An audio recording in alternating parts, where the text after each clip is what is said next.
So Steve, Mistrot, VP, Vice President of Sports for the World Games. Thanks for joining us on Air Sports News. Thanks for having me. We're excited to be here and look forward to spending some time with you. It's nice to catch back up with you. Yeah, last time I saw you, 3 years ago in Wrocław.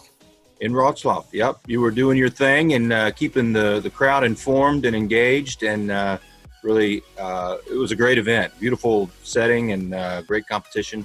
It's just come up on my Facebook memories that 3 years ago today was our off day after the canopy piloting.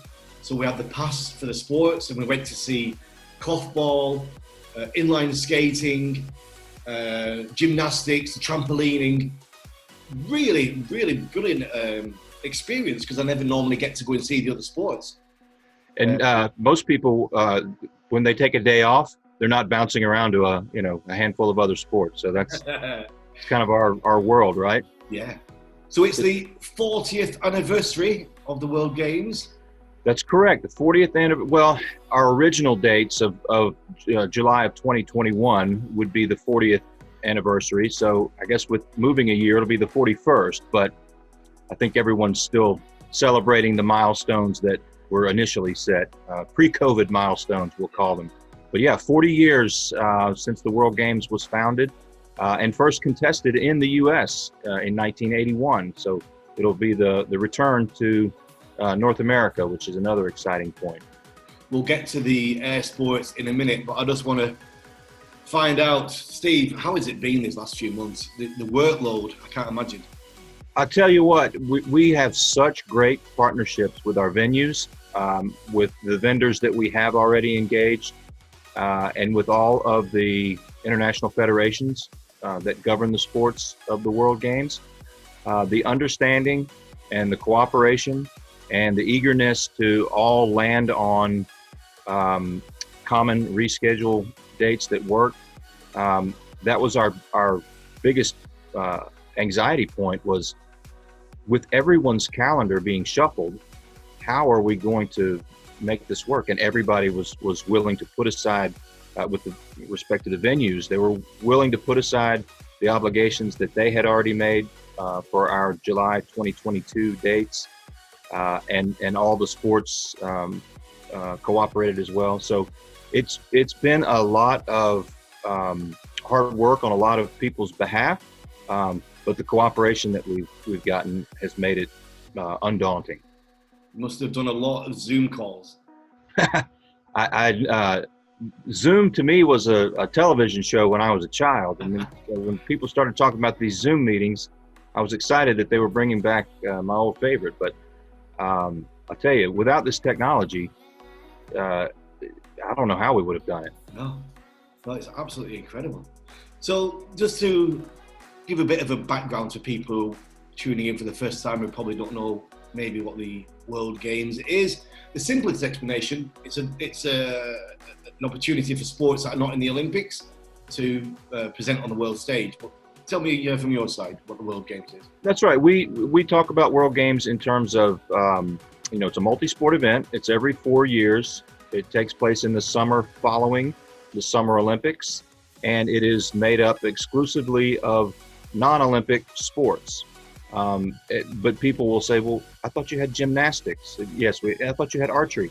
We do have some sports who have disciplines in the Olympics, and then some of their non-Olympic disciplines are in the World Games. The relationship between the World Games Association and the International Olympic Committee is very strong, and my take is that the IOC views the World Games as a developmental grounds for sports who are aspiring to get into the Olympics. So for the athletes in our sports, this is their Olympics. This is the penultimate competition for our athletes. And the sports that are in the games, each event, they're not guaranteed to always be in the World Games, are they? Or did you have to get yourself in every new games?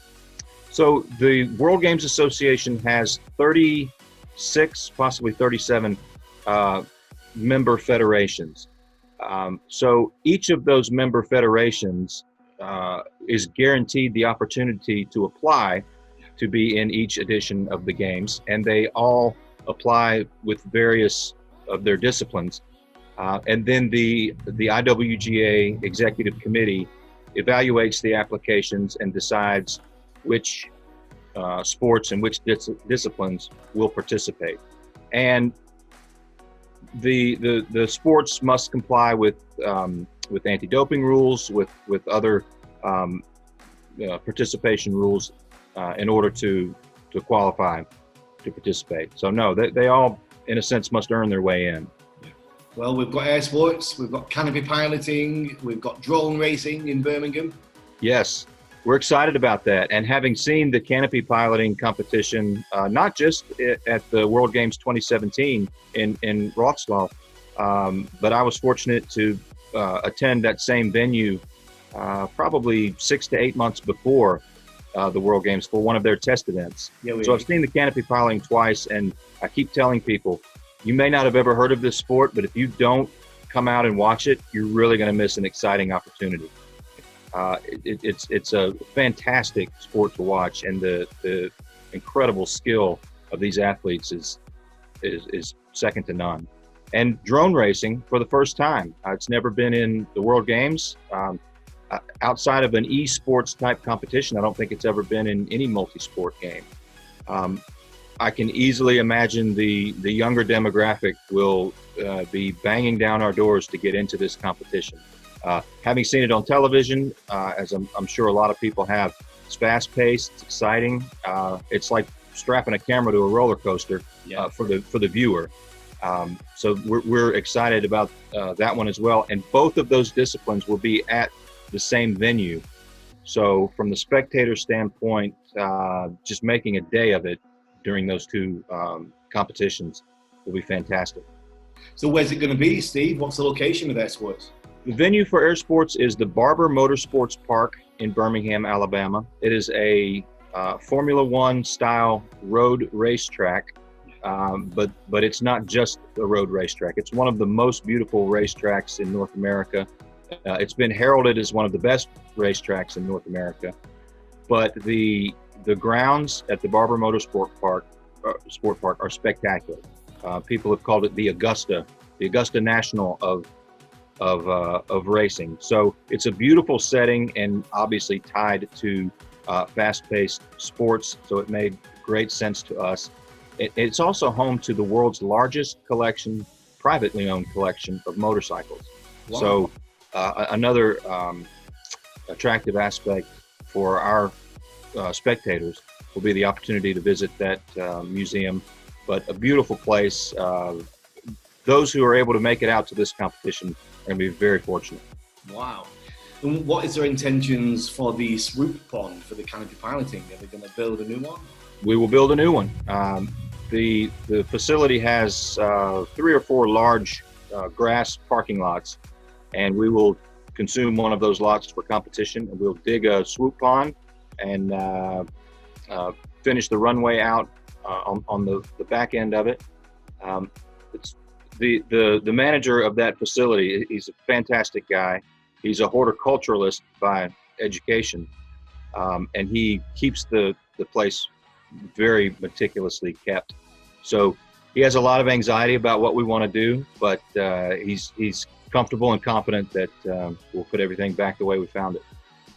And when I spoke to you those few years ago, Steve, you said it's going to be the biggest, most extravagant World Games yet. You're going to really raise the bar on this one. Can you give us a few teasers about what you're doing differently? Well, I don't know how some of the things we're doing differs from previous games. But one of the things that we're excited about is, the World Games does not have Olympic-sized budgets. But one thing we are able to do because of the quality of 2 of our partners in the community, the University of Alabama at Birmingham and Birmingham Southern College, we will take the student housing at both of those universities and convert them into athlete villages. Wow. We'd love to build from scratch athlete village, but that's not in our budget. So our university partners are letting us take over their campuses. We'll have a festive atmosphere for the athletes and an opportunity for them to reside together in a village setting, as close to an Olympic experience as we can provide. Well, that sounds absolutely amazing. I think one of the differences with the Olympics and the World Games is the local organisers with the World Games are not expected to build brand new facilities. The idea is that you use what's already in place, isn't it? That's right. Very sustainable model that the World Games has created, and we're thankful in Birmingham that's one of our attractive elements. One of the things that really impressed the IWGA is the quantity of quality venues that we have, not just in existence, but in use. We have stadiums and arenas and sports fields that have been around for many years. In the case of our opening ceremonies stadium, it's been around for 80 years, and it's still in use. So they stay fresh. And the World Games understands they don't want an organizer to build venues that then go unused shortly after the games. So not that anyone wants that, but I think the World Games from a sustainability standpoint has really got a smart thing going there. The opening ceremony, how's that going to be? What's your plans for the opening ceremony? It's gonna be pretty neat. A lot of technology involved, a lot of culture involved. We are in the stages right now where our board of directors and the IWGA board of directors are reviewing the concept designs that our producer has come up with. But I think people are going to really enjoy it, from the like I said, from the technological gadgets that are inserted, to the cultural messages, to the entertainment performances. One not to be missed. I'm getting goosebumps already just thinking about it. It's going to be great. What about the coverage? I mean, now with the way media's progressed in the last 10 years, what's your plans for getting the action out to the people? We are contracted with ISB, International Sports Broadcasting. They will provide, I'm sure there's a statistic out there of how many hours they will provide, but they will be on site with 8 to 10 crews covering all of our finals and medals rounds live, in addition to videotape ENG coverage to fill in gaps, but hundreds of hours of programming. They are producing a host signal, and ISB is also assisting the IWGA in selling the rights internationally. In the U.S., we have not landed on a broadcast distribution partner as yet, but we are working to secure one. So how did you get involved in this? What's the story behind that? How you became part of this game? I had worked in sports for many years, took a break, was working outside of sports, and was approached by a couple of guys who are now our board members, who had attended the World Games in 2013 in Cali, Colombia, and asked if I would be interested in joining a team to write a bid to host the World Games in 2021. I said, I have no idea what that is, but it sounds like international multi-sport without having to leave home. Absolutely, I'm in. So a small team of us put the bid response together and hosted a site visit from the IWGA, and it seems that every hurdle that we started to approach, we cleared easily. And we had a lot of assistance from Ron Froelich, honorary life president of the World Games Association, a Birmingham resident. Very helpful in making sure that we were able to provide everything that would be required. So we owe a lot of thanks to Ron Froelich. But yeah, so we landed the bid and said, well, we're the dog that chased the car. We caught it. Now what? So we've formed a legitimate board of directors with some strong community leaders, and started building a staff, and the building blocks just kept going, and now we're here. How's it been, the journey? Has it been like you thought it would be? Like, you've been in sports for quite a long time. Has there been any big surprises apart from the pandemic, of course? Anything that you wasn't expecting? The process has been what I expected it would be. What is unexpected and what is impossible to prepare for unless you've done it before is the multi-sport aspect. Planning for one event at one venue on one date or one date range is one animal. Planning for 60 plus events at 20 plus venues over 11 days, it's a completely different animal. And it's an exciting change to what not just myself, but all of our teammates, I should say most of our teammates are accustomed to. But some of us do have multi-sport experience with Olympics and Goodwill Games and other multi-sport, but this one is unique. And back to what I said earlier about cooperation, the city of Birmingham, we're incredibly fortunate to have them as a partner, and all of their departments and department heads. We've not run into one entity in the city that is interested in pushing back. They're only interested in moving with us.